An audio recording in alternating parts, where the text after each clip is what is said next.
નમસ્કાર વિદ્યાર્થી મિત્રો, આજના વિડીયોની અંદર આપણે ધોરણ 9 વિષય અંગ્રેજીનું પ્રથમ પરીક્ષા 2025 માટેના મોસ્ટ આઈએમપી પેપરનું સોલ્યુશન કરવાના છીએ. તમારે કઈ રીતનું પેપર પૂછાશે એ પણ હું તમને આગળ જણાવીશ. તો પ્લીઝ મિત્રો વિડીયોને અંત સુધી જરૂરથી જોજો, તમારા બીજા મિત્રોને શેર કરો. આ ઉપયોગી વિડીયો માટે આપણી ચેનલને સબસ્ક્રાઈબ કરજો. મિત્રો જો આ એક આઈએમપી પેપર છે, કોઈ દિવસ ઓરિજિનલ પેપર ક્યારેય યુટ્યુબમાં આવતું નથી, પણ આ પેપરના માધ્યમથી તમને ખ્યાલ આવશે કે કઈ રીતના ક્વેશ્ચન પૂછાશે. ઓકે, અને અંદર જે ક્વેશ્ચન આપેલા છે, જે એસે આપેલા છે, જે નિબંધ, પેરેગ્રાફ, આ બધું તમારા માટે આઈએમપી કહેવાય. તો ખાસ કરીને વિડીયોને છેક સુધી જરૂરથી જોજો. પહેલાં તમારે સેક્શન એમાં મિત્રો જુઓ, ફકરો આપેલો છે એ વાંચી અને એના ઉપરથી જવાબ આપવાના છે. ટોટલ 8 ગુણમાં આવશે. પહેલાં એક ફકરો છે, એમાંથી 2 પ્રશ્ન. બીજો ફરી એક ફકરો આવશે, એના ઉપરથી 2 પ્રશ્ન આવશે. ત્રીજો ફકરો છે, એમાં પણ 2 પ્રશ્ન આવશે. ચોથા ઉપરથી પણ 2 પ્રશ્ન આવશે. 8 ગુણનું ફકરા ઉપરથી તમારે પ્રશ્નના જવાબ આપવાનો આવશે. એ માટે ખાસ તમે WH વાળા પ્રશ્નો તૈયાર કરી નાખજો. પછી તમારે ટ્રુ ફોલ્સ આવશે 2 ગુણમાં. એમાં તમારે બંને કાં તો ટ્રુ કરવાના કાં તો બંને ફોલ્સ કરવાના. જો ના આવડતું હોય તો તમારા રીતે તમે કરી શકો છો. આગળ સેક્શન બીમાં પહેલાં તમને એક સ્ટાન્જા આપેલા છે અને સ્ટાન્જા ઉપરથી એના પ્રશ્નોના જવાબ આપવાના છે. ઓકે, આગળ વ્યાકરણ વિભાગ છે, એનું હું સાચું સોલ્યુશન તમને કરાવીશ જ. પહેલાં હું તમને જણાવી દઉં શું તમારે પૂછાશે. પછી ફરી વળી ફકરો વાંચીને એના ઉપરથી 4 ગુણના પ્રશ્ન આવશે. પછી તમને ડેટા આપેલા છે, એના ઉપરથી પણ 4 ગુણના પ્રશ્ન આવશે, જે એકદમ ઇઝી છે, અંદરથી શોધીને જ લખવાના છે. હવે સેક્શન સી જે વ્યાકરણ વિભાગ છે, એમાં તમારે પહેલાં ફંક્શન આવશે 3 ગુણમાં. તમારે ખાસ ફંક્શન તૈયાર કરી નાખવાના. ફંક્શનમાં જુઓ, પહેલું આપેલું છે કે આરતી કેન ડ્રાઈવ અ કાર.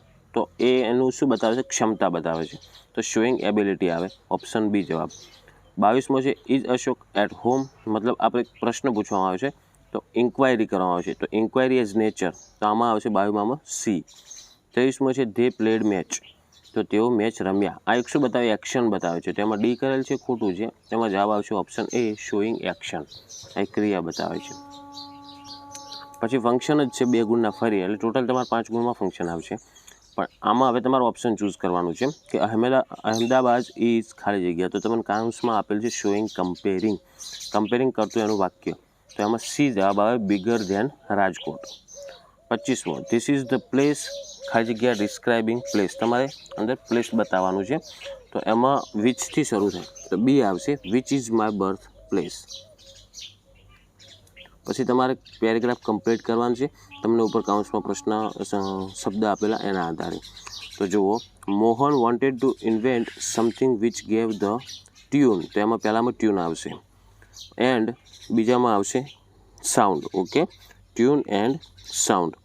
પછી sound of the western guitar આવશે, છેલ્લે ગિટાર, તો પહેલી ખાલી જગ્યામાં ટ્યુન, બીજામાં સાઉન્ડ અને ત્રીજામાં ગિટાર. પછી 2 ગુણમાં નિયરેસ્ટ મિનિંગવાળા આવશે. રેશિયો, તો એનું નિયરેસ્ટ મિનિંગ થશે પ્રોપોરેશન. પછી 28મું છે એકચ્યુઅલી, તો એનો થશે રિયલી. હવે સેક્શન ડી, જેમાં તમારે પહેલાં 2 ગુણમાં કન્જક્શન આવશે, એન્ડ, બટ, ઓરવાળા જે કહેવાય. તો 29મો છે Puja will play, Puja will study, તો એમાં ઓર આવશે. જોડવાનું કઈ રીતના કે Puja will play or study. Okay. પછી 30મું છે રામુ કાકા is old, he is active. Ramu કાકા is old but he is active. Okay. પછી આગળ આવશે તમારા મિત્રો ફકરો પૂરો કરવાનો છે. કાઉન્સમાં તમને ખાલી જગ્યાઓ આપેલ છે એના આધારે. જેમાં આપેલ છે અ ગુડ પર્સન, તો એમાં આવશે નેવર, કારણ કે a good person never ચીટ્સ another person. It is our આવશે, અવર્સ નહીં આવે, અવર્સ ડ્યુટી ટુ બી ગુડ, આપણે એક ફરજ છે ગુડ માણસ રહેવાની. અવર ખાલી જગ્યા depended on our behaviour with others, તો એમાં આવશે રિલેશન્સ, આપણો જે સંબંધ છે એ ડિપેન્ડ કરે છે આપણો સ્વભાવ કેવો છે. પછી તમારે ડુ એઝ ડાયરેક્ટ કરવાનું, મતલબ તમને કઈ રીતનું કીધેલ છે. જો Riya is a good girl, તો એને સ્ટાર્ટ કઈ રીતનું કરવાનું? Umang is a good boy, રિયાની જગ્યાએ ઉમંગ આવશે અને ગર્લની જગ્યાએ હવે બોય આવશે. બીજું બધું સેમ ટુ સેમ. સી છે અહીંયા આવશે ફરી હી gets up early in the morning. પછી ફરી સી ટેક્સ, હવે તો સી જેની જગ્યાએ હી આવશે, ટેક્સ હરની જગ્યાએ હિઝ બ્રેકફાસ્ટ. ઓકે, આ રીતનું એકદમ ઇઝી છે, થોડાક ચેન્જ કરવાના છે, તો ખાસ સર્વનામ પ્રમાણે તમે ચેન્જ કરીને લખજો. પછી તમારે ફરી અંડરલાઇન કરેલા જે પ્રશ્નો છે અને પ્રશ્ન બનાવવાનો છે. તો ભાવિંગ મેટ ધ સેક્રેટરી, ભાવિન સેક્રેટરીને મળ્યો. હવે સેક્રેટરીને આપણે પ્રશ્ન બનાવવાનો છે. તો ભાવિન કોને મળ્યો?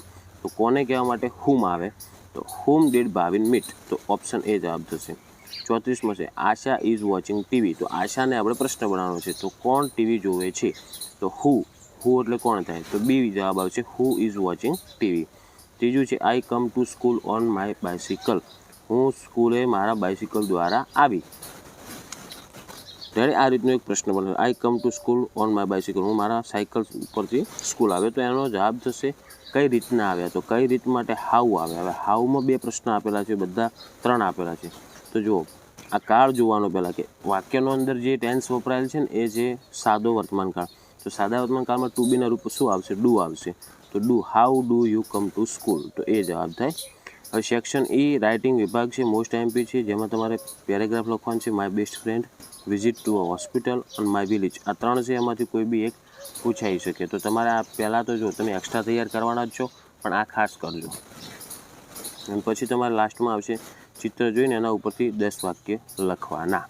ઓકે, તો આ રીતનું મિત્રો તમારે પેપર સ્ટાઇલ આ રીતની જ આવશે અંગ્રેજીના પેપરની. તો આશા રાખું છું મિત્રો કે વિડીયો દ્વારા તમને ઘણો મદદ મળી છે. તો વિડીયોને લાઇક કરી દેજો. આવા ઉપયોગી વિડીયો માટે ચેનલને સબસ્ક્રાઈબ કરજો અને તમારા જે બીજા મિત્રો છે એમના સુધી પણ આ વિડીયોને શેર કરી દેજો.